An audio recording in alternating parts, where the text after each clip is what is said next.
శ్రీ సాయి సత్ చరిత్రము 26వ అధ్యాయము. ఓం శ్రీ సాయి నాథాయ నమః. శ్రీ సాయి బాబా జీవిత చరిత్రము 26వ అధ్యాయము. 1.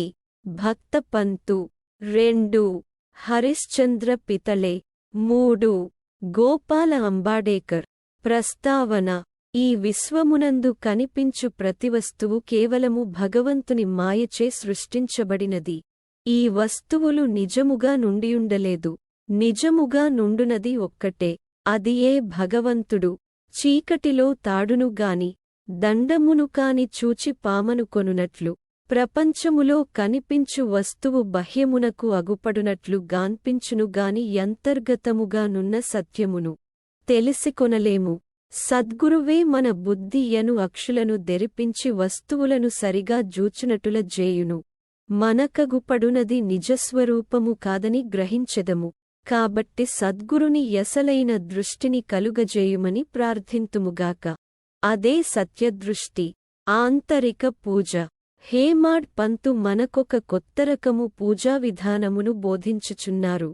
సద్గురుని పాదములు కడుగుట కానందబాష్పములనే వేడినీళ్ల నుపయోగించెదముగాక. స్వచ్ఛమైన ప్రేమయను చందనమును వారి శరీరమునకు పూసెదముగాక. దృఢ విశ్వాసమను వస్త్రముతో వారి శరీరమును కప్పెదముగాక. అష్టాత్విక భావములనెడు 8 తామర పుష్పములు సమర్పించెదముగాక. ఏకాగ్ర చిత్తమను ఫలమును సమర్పించెదముగాక. భావమను బక్కా వారి శిరముపై జల్లి భక్తియనే మొలత్రాడును కట్టెదముగాక. మన శిరస్సును వారి బొటన వ్రేళ్లపై నుంచెదముగాక. సద్గురుని ఈ ప్రకారముగా నగలతో నలంకరించి మన సర్వమును వారికి సమర్పింతుముగాక. వేడిని తొలగించుటకు భక్తియనే చామరమును వీచెదముగాక. అట్టి యానందకరమైన పూజ చేసిన పిమ్మట ఇటుల ప్రార్థించెదముగాక. మా మనస్సును అంతర్ముఖము చేయుము, దానిని లోపలివైపు పోవునటుల జేయుము. నిత్యానిత్యములకు గల తారతమ్యమును దెలిసికొను శక్తి దయచేయుము. ప్రపంచవస్తువులందు మాకు గల యాసక్తిని పోగొట్టి మాకు ఆత్మసాక్షాత్కారము కలుగునటుల చేయుము.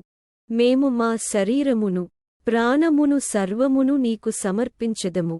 సుఖ దుఃఖానుభవములు కలుగకుండునట్లు మా నేత్రములు నీవిగా చేయుము. మా శరీరమును మనస్సును నీ స్వాధీనమందుంచుకొనుచు నీ ఇష్టము వచ్చినటుల చేయుము. మా చంచల మనస్సు నీ పాదముల చెంత విశ్రాంతి పొందుగాక. ఇక నీ అధ్యాయములోని కథలవైపు మరలుదము. భక్త పంతు. ఒకనాడు పంతు అను భక్తుడు మరొక సద్గురుని శిష్యుడు అదృష్టవశమున షిరిడీకి వచ్చెను. అతనికి షిరిడీ పోవు ఇచ్లేకుండెను. కాని తానొకటి తలచిన దైవమింకొకటి తలచునందురు. బి మరియు సిఐ రైల్వేలో పోవుచుండెను. అందులో అనేకులు స్నేహితులు, బంధువులు కలిసిరి. వారందరూ షిరిడీకి పోవుచుండిరి. వారందరూ తమ వెంట రమ్మని కోరగా వారిని కాదనలేకుండెను. వారు బొంబాయిలో దిగిరి. పంతు విరార్లో దిగెను. అచట తన గురువును దర్శించి షిరిడీ పోవుటకు అనుమతి పొంది, ఖర్చుల నిమిత్తము డబ్బును కూర్చుకొని యందిరితో కలసి షిరిడీకి వచ్చెను. ఉదయమే షిరిడీ చేరిరి. 11 గంటలకు మసీదుకు పోయిరి. బాబా పూజ కొరకు చేరిన భక్తుల గుంపునకు జూచి యందరూ సంతసించిరి. కాని పంతుకు మూర్ఛ్వచ్చి హఠాత్తుగా క్రిందపడెను. వారందరూ భయపడిరి. అతనికి చైతన్యము కలిగించుటకు ప్రయత్నించిరి. బాబా కటాక్షముచే అతని ముఖముపై నీళ్లు చల్లగా తెలివివచ్చెను. నిద్ర నుండి లేచిన వానివలె లేచి కూర్చుండెను. సర్వజ్ఞుడగు బాబా ఇంకొక గురువు తాలూకు శిష్యుడని గ్రహించి నిర్భయముగా నుండుమని ధైర్యము చెప్పుచు తన గురువునందే భక్తి నిలుచునటుల నీ క్రింది విధముగా బలికెను. ఏమైనను కానిండు, పట్టు విడువరాదు. నీ గురునియందే యాశ్రయము నిలుపుము. ఎల్లప్పుడు నిలకడగా నుండుము. ఎప్పుడు వారి ధ్యానమునందే మునిగియుండుము. పంతు ఈ మాటల యొక్క ప్రాముఖ్యమును గ్రహించెను. ఈ విధముగా తన సద్గురుని జ్ఞప్తికి తెచ్చుకొనెను. అతడు తన జీవితములో బాబా చేసిన ఈ మేలును మరువలేదు. హరిశ్చంద్ర పితలే. బొంబాయిలో హరిశ్చంద్ర పితలే యను వారుండిరి. అతనికి మూర్ఛ్రోగముతో బాధపడుచున్న కొడుకొకడు గలడు. ఇంగ్లీషు మందులను, ఆయుర్వేద మందులను కూడా వాడెనుగాని జబ్బు కుదరలేదు. కావున యోగుల పాదములపై బడుట యనే సాధనమొక్కటే మిగిలెను. 15వ అధ్యాయమందు చక్కని కీర్తనలచే దాసుగను బాబా కీర్తిని బొంబాయి రాజధానిలో వెల్లడి చేసెనని వింటిమి. 1910లో పితలే అట్టి కథలు కొన్నిటిని వినెను. వాని నుండి, ఇతరులు చెప్పిన దాని నుండి బాబా తన దృష్టిచేతను, తాకుట చేతను బాగుకానట్టి జబ్బులను బాగుచేయునని గ్రహించెను. సాయిబాబాను జూచుటకు మనస్సులో కోరిక పుట్టెను. సర్వవిధముల సన్నాహమై బహుమానములను వెంట దీసికొని పండ్ల బుట్టలను బట్టుకొని భార్యాబిడ్డలతో షిరిడీకి వచ్చెను. అతడు మసీదుకు బోయెను. బాబాకు సాష్టాంగ నమస్కారము చేసెను. తన రోగి కొడుకును బాబా పాదములపై వైచెను. బాబా యా బిడ్డవైపు చూడగనే యొక వింత జరిగెను.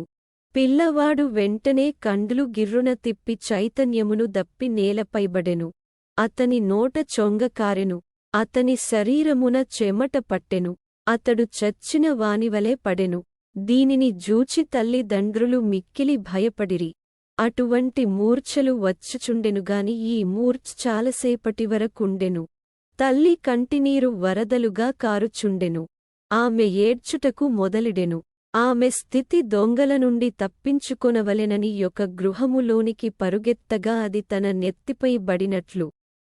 పులికి భయపడి పారిపోయి కసాయివాని చేతిలో పడిన యావువలే, ఎండచే బాధపడి చెట్టు నీడకు పోగా నది బాటసారి పైబడినట్లు, లేదా భక్తుడు దేవాలయమునకు పోగా అది వానిపై కూలినట్లుండెను.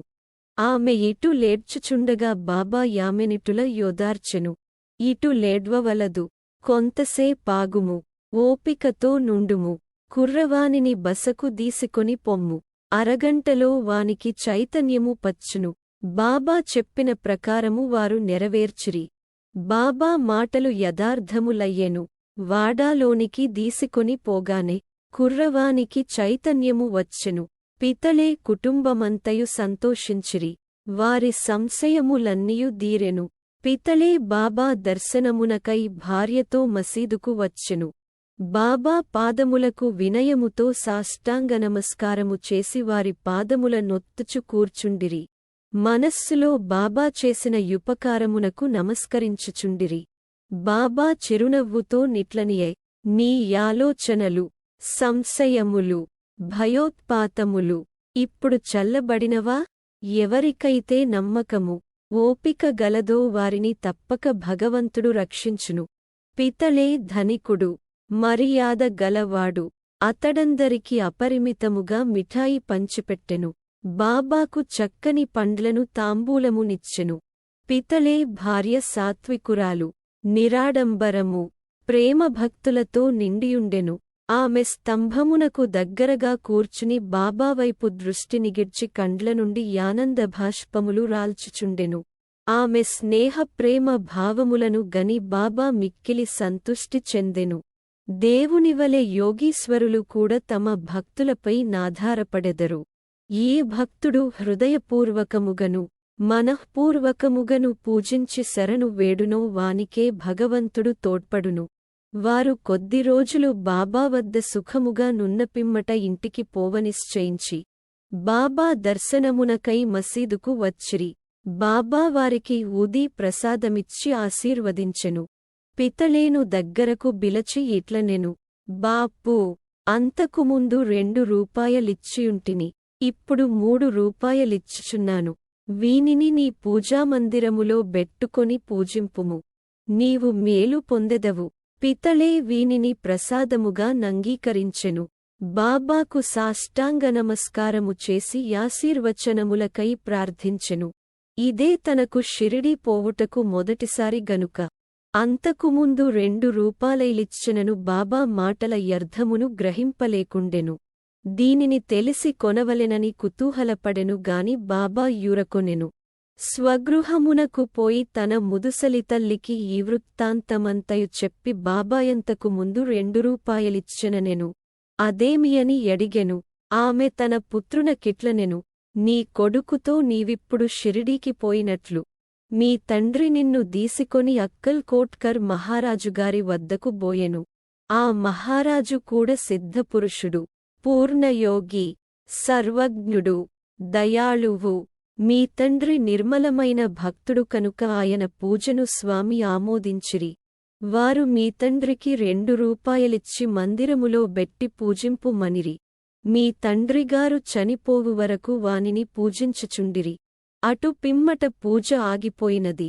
రూపాయలు పోయినవి. కొన్ని సంవత్సరముల పిమ్మట రూపాయల సంగతి పూర్తిగా మరచితిమి. నీ వదృష్టవంతుడ వగుటచే అక్కల్ కోటకర్ మహారాజు శ్రీ సాయి రూపములో గనిపించి నీ కర్తవ్యమును జ్ఞప్తికి తెచ్చి నీ కష్టములను తప్పింపజూచుచున్నారు. కాబట్టి ఇకమీదట జాగ్రత్తగా నుండుము. సంశయములను, దురాలోచనలను విడువుము. మీ తాత ముత్తాతల యాచారము ప్రకారము నడువుము. సత్ప్రవర్తనము నవలంబింపుము. కుటుంబదైవములను పూజింపుము. రూపాయలను పూజింపుము. వాటిని చక్కగా పూజించి వాని విలువను కనుగొని యోగుల యాశీర్వచనము దొరికినందుకు గర్వించుము. శ్రీ సాయి నీలోనున్న భక్తిని మేలుకొల్పినారు. నీ మేలుకొరకు దానినభివృద్ధి చేసుకొనుము. తల్లి మాటలు విని పితలే మిక్కిలి సంతోషించెను. శ్రీ సాయి యొక్క సర్వాంతర్యామిత్వమునందు వారి శక్తియందు అతనికి నమ్మకము కలిగెను. వారి దర్శన ప్రాముఖ్యము గ్రహించెను. అప్పటినుండి తన నడవడి గూర్చి చాలా జాగ్రత్తగా నుండెను. అంబాడేకర్ గారు పూనా నివాసి గోపాల నారాయణ అంబాడేకర్ బాబా భక్తుడు. ఆబ్కారీ డిపార్ట్మెంటులో 10 సంవత్సరములు నౌకరి చేసెను. ఠానా జిల్లాలో జౌహర్ స్టేట్లోను వారుద్యోగములను జేసి విరమించుకొనిరి. మరొక ఉద్యోగము కొరకు ప్రయత్నించిరి. కాని ఫలించలేదు. ఆతడనేక కష్టముల పాలయ్యెను. అతని స్థితి రానురాను అసంతృప్తికరముగా నుండెను. ఈ ప్రకారముగా 7 ఏండ్లు గడచెను. అతడు ప్రతి సంవత్సరము షిరిడీకి పోవచ్చు బాబాకు తన కష్టములు చెప్పుచుండెడివాడు. 1916లో నతని స్థితి చాలా హీనముగా నుండుటచే షిరిడీలో ప్రాణత్యాగము చేయ నిశ్చయించుకొనెను. అతడు భార్యతో షిరిడీకి వచ్చి 2 మాసములుండెను. దీక్షిత్ వాడాకు ముందున్న ఎడ్లబండిమీద కూర్చొని ఒకనాడు రాత్రి దగ్గరనున్న నూతిలో బడి చావవలెనని నిశ్చయించుకొనెను. అతడీ ప్రకారముగా చేయ నిశ్చయించుకొనగనే బాబా మరియొకటి చేయ నిశ్చయించెను. కొన్ని అడుగుల దూరమున నొక హోటలుండెను. దాని యజమాని సగుణమేరు నాయక్. అతడు బాబా భక్తుడు. అతడు అంబాడేకర్ను బిలచి అక్కల్ కోటకర్ మహారాజుగారి చరిత్రను చదివితివా యని ఎడుగుచు పుస్తకము నిచ్చెను. అంబాడేకర్ దానిని తీసుకొని చదువనెంచెను. పుస్తకము తెరచుసరికి ఈ కథ వచ్చెను. అక్కల్ కోటకర్ మహారాజు గారి కాలములో ఒక భక్తుడు బాగుకానట్టి దీర్ఘరోగముచే బాధపడుచుండెను.